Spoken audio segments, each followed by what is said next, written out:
Sir ఆ మధ్య ఒక విలేకరి గారికి మీరొక డబ్బులు సంపాదించే టిప్ చెప్పారట. మీ అనపర్తిలో ఎక్కడ జూసినా 1000,00,00,000 సంపాదించిన వాళ్ళు లేపోతే అంటే కోటీశ్వరులు, కోటాను కోటీశ్వరులు చాలామంది ఉంటారట. ఆయన డబ్బులు సంపాదించడం ఎలా అంటే ఏదో ఒకటి చెప్పింది ఏదో ఇందాకల ఒక సందర్భంలో నేను చూడడం జరిగింది. ఏంటి సార్ అనపర్తి అనగానే నిజంగా అంతేనా సార్? అంటే యాక్చువల్‌గా అనపర్తి రెడ్లు అనగానే ఆహ్, అంటే ఆంధ్రప్రదేశ్‌లో ఫైనాన్స్‌కి సంబంధించి ఏం జరగాలన్నా అనపర్తి. లేపోతే ఒక ఎక్కడెక్కడో సో కాల్డ్ మెట్రోపాలిటన్ సిటీస్‌లో లేని కార్లు కూడా అనపర్తి లాంటి ఏరియాలు లేపోతే మీ రామవరం లాంటి ఏరియాల్లో కనిపిస్తుంటాయి. భవంతులు అలా కనిపిస్తూ ఉంటాయని అంటూ ఉంటారు. ఎంతవరకు సార్ అది అది నిజం? మీరన్నది కార్లు అయ్యిని భీమవరం అండి. ఇక్కడ అనపర్తి భీమవరమా? కాదు. ఆ! కొత్త కార్లన్నీ భీమవరంలో భీమవరం కనిపిస్తాయి. సార్ ఇప్పుడు. భవంతులు కాదు. ఆ! కానీ ఇక్కడ అనపర్తి ప్రాంతంలో పని సంస్కృతి చాలా very important. Okay. Work culture ఉంది. ప్రతి ఒక్కళ్ళు డెడికేషన్‌తో పని చేస్తారు. అది వ్యాపారం అవనివ్వండి, లేకపోతే వ్యవసాయం అవనివ్వండి, ఏదైనా వర్క్ కల్చర్ ఉంది. ఆ విధంగా గ్రోత్ వచ్చింది. ఎక్కడా డబ్బు సంపాదించడానికి గానీ, ఒక ఒక ఓ పర్టిక్యులర్ దీనిలో ఒక వృత్తిలో అభివృద్ధిలో సాధించాడంటే ఆ వెనక కఠోరమైన శ్రమ ఉంటది. ఆ కఠోరమైన శ్రమ అనపర్తి ప్రాంతంలో ఉంది. ఇవాళ ఫైనాన్స్ వ్యాపారస్తులు ఉంటారు ఆ ప్రాంతం. హ్మ్. వాళ్ళు 5 రోజుల పాటు లేకపోతే 4 రోజుల పాటు కుటుంబాన్ని విడిచిపెట్టి అవును. వేరే ప్రాంతానికెళ్ళి అవును. అక్కడ బయటేదో దొరికింది తింటూ అక్కడ వ్యాపారం చేస్తారు. హ్మ్. అక్కడ అనేక ఆటుపోట్లు ఎదుర్కొంటూ ఉంటారు. కొంతమంది ఇప్పుడు ఇదంతా డిమాండ్ అండ్ సప్లై. అవును. వాళ్ళకి ఇమ్మీడియేట్‌గా డబ్బు కావాలి. ఒక రూ. 10,000 అవసరమైతే బ్యాంక్‌కెళ్తే రూ. 10,000కి బోలెడన్ని డాక్యుమెంటేషన్, ప్రొసీజర్.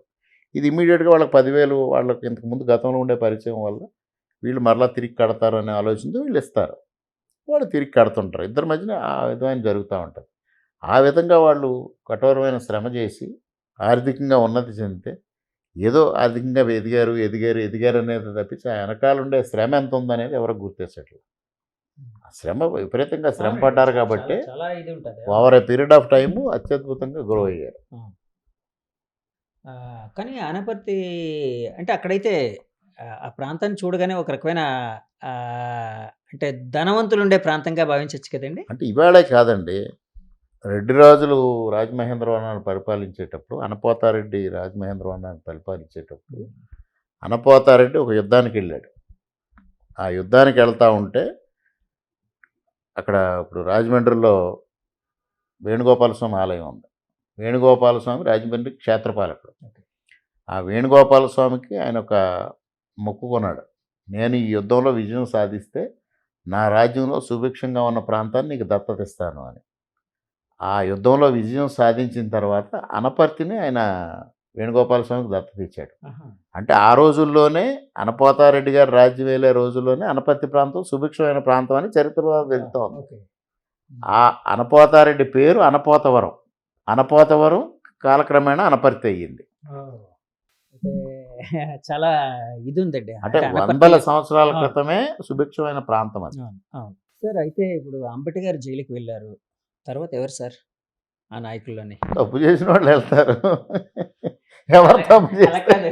అలా మీ మీ వాళ్ళంటుందేంటంటే నెక్స్ట్ 'జోగి రమేష్' గారు ఇలా అని జెప్పి అంటే వాళ్ళైతే జోగి రమేష్ యాక్చువల్‌గా అసలు ఎళ్ళొచ్చేసాడు కదా ఆల్రెడీ. అహా! అంటే మళ్ళీ మళ్ళీ ఈ మధ్య ఆయన ఇదిగా ఉన్నారు. సో, అంటే ముఖ్యమంత్రి గారి మీద, తర్వాత లోకేష్ గారి మీద, తర్వాత ఆల్రెడీ పవన్ ఆయన కళ్యాణ్ గారి మీద ఎళ్ళొచ్చాడు. హ్మ్. ఎళ్ళొచ్చాడు.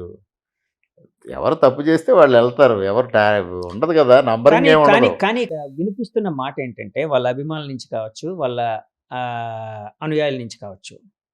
తిరుపతి లడ్డు వివాదాన్ని యాక్చువల్ సైడ్ అంటే డైవర్ట్ చేయడానికే అంబటి గారిని మీరు అరెస్ట్ చేయించడం జరిగింది. అంటే ప్రభుత్వం అరెస్ట్ చేయించడం జరిగింది అని వినిపిస్తూ ఉందండి. అలాంటిదేమైనా ఉందని భావిస్తున్నారా? కాదు నేను ముందు మీరు అడిగినప్పుడు తిరుపతి లడ్డు వ్యవహారాన్ని డైవర్ట్ చేయడం కోసం అంబటి ప్రీ ప్లాన్డ్‌గా జగన్మోహన్ రెడ్డి గారు బెంగుళూరు ప్యాలెస్ నుంచి డిజైన్ చేసిన ప్రకారంగా ఎనకున్న వాళ్ళు వీడియో తీసి ఆ బూతులు తిట్టిచ్చి, ఆ వీడియో రిలీజ్ చేసి ఇష్యూని డైవర్ట్ చేశారు. మీరలా అంటున్నారు. కానీ దీన్ని మీరు డైవర్ట్ చేయడానికి అంబటి గారిని అరెస్ట్ చేయించడం జరిగింది. అంటే ఆ అరెస్ట్ అంటే ద్వారా ఆ అంటున్నారు వాదనలు వాళ్ళు. రెండిట్లో ఏ వాదన కరెక్ట్ అన్నది మీరే డిసైడ్ చేయండి. మీ ఆయన ప్రజలు ఆయన ప్రజలు. తిట్టకుండా ఆయన్ని అరెస్ట్ లేదు కదా! అదే. ఆయన తిట్టడమే డైవర్షన్. హ్మ్. సో, ఇప్పుడు డైవర్షన్ తిట్టినప్పుడు మీడియా ముందో ఇంకో చోట తిట్టడం మానేసి, వెనక సీట్‌లో ఉన్నవాళ్ళు ఆ వీడియో రికార్డ్ చేసి పబ్లిక్‌కి రిలీజ్ చేయడంలో ఆంతర్యం ఏంటి? ఇట్స్ క్వైట్ ఆబ్వియస్, అర్థమవుతా ఉంది అది డైవర్షన్ అని. సార్ ఇప్పుడు అంటే మీ అనపర్తికి సంబంధించి నియోజకవర్గంకి సంబంధించి ఏంటంటే యాక్చువల్‌గా ఇక్కడ వ్యవసాయ ఆధారిత ప్రాంతం. వ్యవసాయం ఇలాంటి దాన్ని ఎక్కువ నమ్ముకుంటుంటారు. అలాగే ఫైనాన్స్ ఇచ్చేవాళ్ళు ఇలాంటి వాళ్ళందరూ కొంతమంది ఉన్నారు ఇట్లాగా. సో, యాక్చువల్‌గా ఇక్కడ పరిశ్రమలనేవి తక్కువ. అంటే మామూలుగా ఏ ఫ్యాక్టరీలు ఇలాంటివన్నీ రావడం ఇలాంటివన్నీ చాలా తక్కువ. సో, దానికి సంబంధించి మీకేమైనా విజన్ ఏమైనా ఉందా అండి? అంటే మీ అంటే నియోజకవర్గాన్ని అభివృద్ధి చేయడం కోసం? ఇక్కడ ఫైనాన్స్ వ్యాపారంలో ఒక స్థాయికి వచ్చిన తర్వాత వాళ్ళు రైస్ మిల్లింగ్ ఇండస్ట్రీ అని కొంతమంది, పౌల్ట్రీ ఫార్మ్స్ అని కొంతమంది, ఎడిబుల్ ఆయిల్స్ అని కొంతమంది, వేరే ప్రాంతాలకు వెళ్ళి ఇండస్ట్రీస్ని పెట్టిన కూడా ఉన్నాయి. హ్మ్. ఇవాళ అనపర్తి ప్రాంతానికి చెందిన వాళ్ళు వెస్ట్ గోదావరి దేవరపల్లిలో మరలా మధ్యప్రదేశ్కి వెళ్ళి ఇండస్ట్రీస్ పెడతా ఉన్నారు, స్ట్రాచ్కి సంబంధించిన ఇండస్ట్రీస్. చేత వీళ్ళందరూ ఇండస్ట్రీస్ చేస్తున్నారు, కొంతమంది సినిమా ప్రొడ్యూసర్స్గా ఉన్నారు, రకరకాల వ్యాపారాలు చేస్తూ ఉన్నారు. మీకెప్పుడు సినిమా ప్రొడ్యూస్ చేయాలనిపించలేదు సార్? నాకు ఆ ఆలోచన లేదు, నా అంత శక్తి కూడా లేదు. అదేంటి సార్? మీరు అంతకాలం నుంచి ఉన్నారు కదా సార్ అవును, రాజకీయాల్లో. అందుకోసం ఇందాక చెప్పాను కదా మా తండ్రి కాలంలో ఆశలన్నీ అమ్మామని. సార్ కానీ మామూలుగా అంటే యాక్చువల్‌గా కుర్రవాళ్ళగా ఉండేటప్పుడు, యూత్‌గా ఉండేటప్పుడు మీకు అంటే ఒక రకమైన బ్యాక్‌గ్రౌండ్ ఉంది.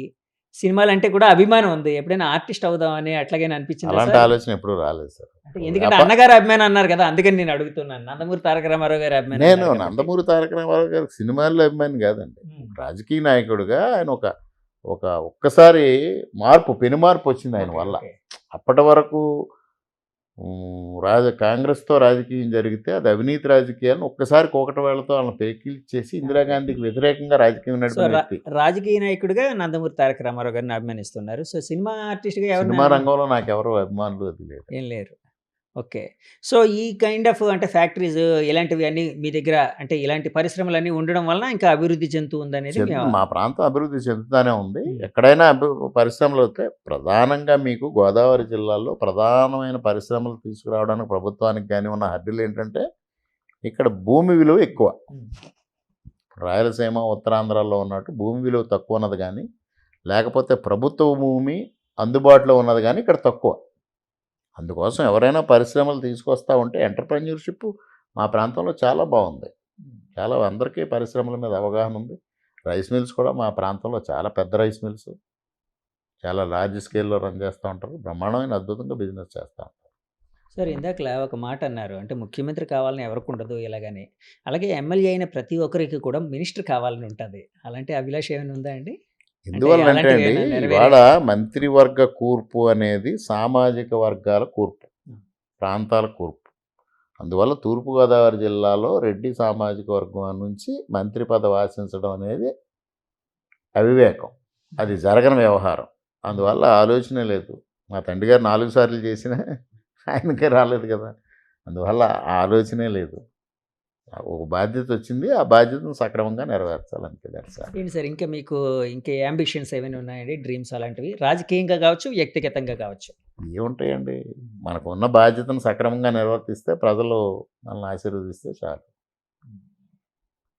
సో, రాజకీయ ముఖ చిత్రం మరి 2029లో ఎలా ఉండబోతుందనుకుంటున్నారు? తప్పనిసరిగా కూటమి గెలుస్తుంది. ఇందాకే చెప్పా, ఒక అదే. సీటుకో 2 సీట్లకో పరిమితం అవుతుంది వైసీపీ పార్లమెంట్ కానీ. కానీ అది ఒక ఊహాజనితమైన ఇదేమో అనండి. అంటే ఏ పార్టీ అయినా మరీ అంత ఘోరంగా అయితే ఉండదు కదండీ! అంటే 11 అంటే సీట్లు కాదు, 11 కాదు. సీట్లు వస్తాయని వైసీపీ కానీ ప్రజలు కానీ ఎక్స్పెక్ట్ చేశారండి వైసీపీకి.